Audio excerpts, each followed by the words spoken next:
करवा चौथ की कहानी।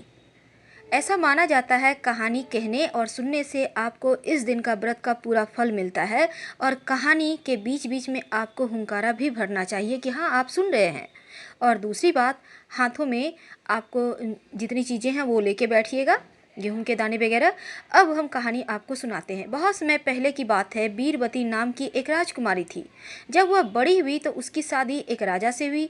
शादी के बाद वह करवा चौथ का व्रत करने के लिए माँ के घर आई तो बीरबती ने भोर होने के साथ ही करवा चौथ का व्रत शुरू किया। बीरबती बहुत ही कोमल और नाजुक थी और यह व्रत की कठोरता सहन न कर सकी। शाम होते होते उसे बहुत कमजोरी महसूस होने लगी और वह बेहोश सी हो गई। उसके साथ भाई थे, उसका बहुत ध्यान रखते थे। उन्होंने उसका व्रत तुड़वा देना ठीक समझा। उन्होंने पहाड़ी पर आग लगाई और उसे चांद निकलता बताकर बीरबती का व्रत तुड़वाकर भोजन करवा दिया। जैसे ही बीरबती ने खाना खाया, उसके पति की मृत्यु का समाचार उसे मिल गया। अब वह बहुत दुखी हुई और पति के घर जाने के लिए रवाना हुई। रास्ते में उसे शिवजी और माँ पार्वती मिलते हैं और माता ने उसे बताया कि उसने झूठा चांद देखकर व्रत को तोड़ा है चौथ का, इसी वजह से उसके पति की मृत्यु हो गई। अब बीरबती अपनी गलती के लिए क्षमा मांगने लगी। तब माता ने वरदान दिया कि उसका पति तो जीवित रहेगा लेकिन पूरी तरह स्वस्थ नहीं होगा। बीरबती जब अपने महल पहुंची तो उसने देखा राजा बेहोश थे। शरीर में बहुत सारी सुइयां चुभी हुई थी। वह राजा की सेवा करने लग गई। सेवा करते हुए एक रोज एक एक करके वो हर रोज सुई निकालती और 1 वर्ष बीत गया। अब करवा चौथ का दिन आया। राजा अब भी बेहोश था, शरीर में सिर्फ एक सुई बची थी। रानी बीरबती ने करवा चौथ का कड़ा व्रत रखा था और वह अपनी पसंद का करवा लेने बाजार गई। पीछे से एक दासी ने राजा के शरीर से आखिरी सुई निकाल दी और राजा को होश आ गया। तो उसने दासी को ही अपनी रानी समझ लिया और जब रानी बीरबती वापस आई तो उसे दासी बना दिया। तब भी रानी ने चौथ का व्रत का पूरा विश्वास से पालन किया और कहानी भी सुनी। एक दिन राजा किसी दूसरे राज्य जाने के लिए रवाना हो रहा था तो उसने दासी रूपी बीरबती से पूछा कि उसे कुछ मंगवाना है क्या। तब बीरबती राजा को एक जैसी 2 गुड़िया लाने के लिए कहा और राजा एक जैसी 2 गुड़िया ले आया। अब बीरबती दोनों गुड़िया को लेकर हमेशा ही एक गाना गाती, रोली की गोली हो गई, गोली की रोली हो गई। इसका मतलब होता है रानी दासी बन गई और दासी रानी बन गई। राजा ने जब इसका मतलब पूछा तो उसने सारी बात कह सुनाई। अब राजा समझ गया और उसे बहुत पछतावा हुआ। उसने बीरबती को वापस रानी बना दिया और उसे वही शाही मान सम्मान लौटाया।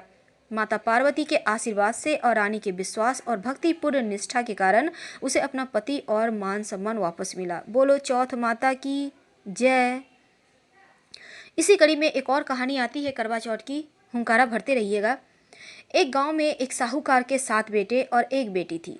सातों भाई और बहन में बहुत प्यार था। करवा चौथ के दिन सेठानी ने सातों बहुओं और बेटी के साथ करवा चौथ का व्रत रखा। सातों भाई हमेशा अपनी बहन के साथ ही भोजन करते। उस दिन भी भाइयों ने बहन को खाने के लिए बोला तो बहन कहती है, भाई आज मेरा करवा चौथ का व्रत है, इसलिए चांद उगेगा तभी खाना खाऊंगी। भाइयों ने सोचा कि बहन भूखी रहेगी, इसलिए एक भाई ने एक दिया लिया और एक भाई ने चलनी लेकर पहाड़ी पर चढ़ गया। दिया जलाकर चलनी से ढक कर कहा, बहन चांद उगाया है, अर्घ देकर खाना खा लो। बहन ने भाभियों से कहा, भाभी चांद तो देख लो। भाभी कहती है, भाई जी यह चांद आपके लिए उगा है, आप ही देखकर चांद खाओ, हमारा खाना खा लो, हमारा चांद तो देर रात उगेगा। अब बहन भाइयों के साथ खाना खाने बैठ गई। भोजन का पहला कोर खाने लगी तो उसमें बाल आ गए, दूसरा कोर खाने लगी उसमें कंकल आ गए, तीसरा कोर खाने लगी तो ससुराल से बुलावा आ गया, बेटा बहुत बीमार है, बहू जल्दी आ जाओ। अब माँ ने बेटी के कपड़े निकालने के लिए 3 बार बक्सा खोला और तीनों ही बार सफ़ेद कपड़े हाथ आए। लड़की सफ़ेद कपड़े में ही पहन ससुराल के लिए रवाना होने लगी। तब माँ ने सोने का एक सिक्का उसकी साड़ी के पल्लू में बांध दिया और कहा, रास्ते में सबके पैर छूते जाना, जो अमर सुहाग का आशीर्वाद दे उसे यह सिक्का देकर पल्लू में गांठ बांध लेना। रास्ते में बहुत लोगों ने आशीष दिए पर अमर सुहाग का आशीर्वाद किसी ने भी नहीं दिया। अब ससुराल पहुंचती है तो देखती है पलने में जेठ जी की लड़की झूला झूल रही है। उसके भी पैर छूने लगी तो वह कहती है, सीले हो सुपूती हो, 7 पुत की माँ हो। यह आशीष सुनते ही उसने सोने का सिक्का निकालकर जेठ जी की बेटी को दे दिया और पल्लू में गांठ बांध ली। अब घर के अंदर प्रवेश किया तो कमरे में पति को मृत अवस्था में पाया। उसने पति को ले जाने नहीं दिया और अपने पति की सेवा करने लगी और पति की सेवा करती रही। सासू माँ बचा हुआ ठंडा बासी खाना जो भी बचता नौकरानी के हाथ से यह कहकर भिजवाती कि जा मुर्दा सेवनी को खाना दे आ। कुछ दिन बाद माघ महीने की तिल चौथ आई। उसने माता से प्रार्थना की, कहा माँ मुझे मेरी गलती का पश्चाताप है, मुझे माफ़ कर दो। हे चौथ माता, मेरा सुहाग मुझे लौटा दो, मेरे पति को जीवित कर दो। माता ने कहा, ये मेरे हाथ में नहीं, तू बैसाखी चौथ माता से कहना, वही तुम्हारा सुहाग लौटाएगी। अब बैसाखी चौथ आया तो उसने फिर प्रार्थना की, माँ मेरा सुहाग लौटा दो। तब बैसाखी चौथ माता कहती हैं, भादुड़ी चौथ माता तुम्हारा सुहाग लौटा देंगी, तुम उनसे कहना। भादुड़ी चौथ माता से प्रार्थना करने पर उन्होंने कहा, सबसे बड़ी कार्तिक चौथ माता है, उनकी नाराजगी का कारण तुम्हारे साथ ये हो रहा है, उन्हें प्रसन्न करने पर तुम्हें जो चाहिए वो मिलेगा। अब कार्तिक महीने में चौथ माता स्वर्ग से उतरी तो गुस्से में उससे कहने लगी, भाइयों की बहन करवा ले, दिन में चांद उगानी करवा ले, व्रत भंडानी करवा ले। उसने चौथ माता के पैर पकड़ लिया और बिलाप करने लगी, हे माँ चौथ माता, मैं ना समझती इसलिए मुझसे भूल हो गई, मुझे इतना बड़ा दंड मत दो। आप जग की माता है, सबकी इच्छा पूरी करने वाली है, मेरी बिगड़ी बनाओ माँ, मेरा सुहाग लौटा दे, मेरे पति को जीवित कर दो। अब माता ने खुश होकर उसे अमर सुहाग का आशीर्वाद दे दिया। उसका पति उठा और बोला, मुझे तो बहुत नींद आई। तब उसने अपने पति को बताया कि वह 12 महीने से उसकी सेवा कर रही थी और चौथ माता ने उसका सुहाग लौटाया है। तब पति कहता है, हमें चौथ माता का उद्यापन करना चाहिए। उसने चौथ माता की कहानी सुनी और उद्यापन कर चूरमा बनाया। दोनों खा पीकर चौपड़ खेलने लगे। नौकरानी जब बासी खाना लेकर आई तो यह देखकर तुरंत जाकर उसकी सासू को बताया। सासू आकर देखा तो बहुत खुश हुई। बहू से पूछा, यह सब कैसे हुआ? तब बहू सास के पैर छूकर बताया, यह चौथ माता का आशीर्वाद है। सभी लोग चौथ माता की कृपा देखकर बहुत खुश है। सभी स्त्रियों ने पति की दीर्घायु के लिए चौथ माता का व्रत करने का निश्चय किया। हे चौथ माता, जैसे साहूकार की बेटी का सुहाग अमर किया वैसा सभी को करना। कहने सुनने वालों को, हुंकारा भरने वालों को, सभी को अमर सुहाग देना। बोलो मंगल करनी दुखहरनी चौथ माता की जय।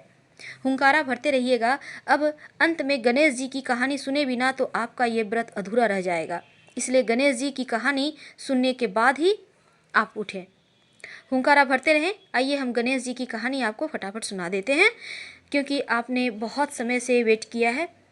तो चलिए हम गणेश जी की कहानी सुनाते हैं। सबसे पहले तो हम ये बता दें, जब आप गणेश जी की पूजा करेंगे इस व्रत में, तब ओम गंग गणपते नमः का मंत्र का जप कीजिएगा और पीले वस्त्र में हल्दी की गांठ बांधकर अपने पास अपने बेडरूम में अपने सिरहाने रखिएगा। आप दोनों पति पत्नी में विवाद नहीं होंगे, आप लोगों में हमेशा ही प्रेम बना रहेगा। और हमेशा ही याद रखें, कथा सुनने से पहले हाथ में कुछ चावल के दाने लेकर ही कथा सुनिएगा और कथा सुनने के पश्चात घर के सभी बड़े बुजुर्गों के चरण स्पर्श कर सदा सुहागिन रहने का आशीर्वाद जरूर प्राप्त करें। और शाम के समय चंद्रमा को अर्घ्य देकर आपको भोजन करना है, व्रत का उद्यापन करना है। वैसे हमने आपको टाइम बतला ही दिया है। अब हम आप कहानी सुनाते हैं आपको करवा चौथ व्रत की।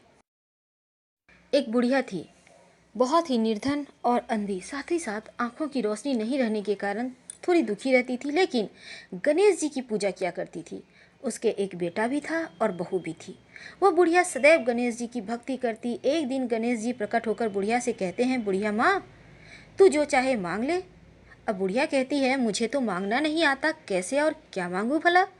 तब गणेश जी कहते हैं, अपने बेटे बहू से पूछकर मांग लेना। तब बुढ़िया ने अपने बेटे से कहा, बेटा गणेश जी कहते हैं तू कुछ मांग ले, बता मैं क्या मांगू? तब बेटा कहता है, माँ तू धन मांग ले। अब बहू से पूछती है, बहू मैं क्या मांगू? तो बहू कहती है, माँ नाती मांग ले। तब बुढ़िया ने सोचा कि ये तो अपने अपने मतलब की बात कहते हैं, इसलिए बुढ़िया ने पड़ोसियों से पूछा तो उन्होंने कहा, बुढ़िया तू तो थोड़े दिन ही जिएगी, क्यों तू धन मांगे, क्यों नाती मांगे? तू तो अपनी आंखों की रोशनी मांग ले, जिससे तेरी जिंदगी आराम से कट जाए। इस पर बुढ़िया कहती है, यदि आप प्रसन्न हैं गणेश जी महाराज, तो मुझे 9 करोड़ की माया दे दे, निरोगी काया दे दे, अमर सुहाग दे दे, आंखों की रोशनी दे दे, नाती दे, पोता दे और सब परिवार को सुख दे, अंत में मोक्ष दे। यह सुनकर गणेश जी कहते हैं, बुढ़िया माँ तुमने तो हमें ठग लिया, फिर भी तूने जो मांगा है वचन के अनुसार तुझे सब मिलेगा। और यह कहकर गणेश जी अंतर्ध्यान हो गए। बुढ़िया माँ ने जो कुछ मांगा था सब कुछ मिल गया। हे गणेश जी महाराज, जैसे तुमने उस बुढ़िया माँ को सब कुछ दिया वैसे ही सबको देना। हर हर महादेव।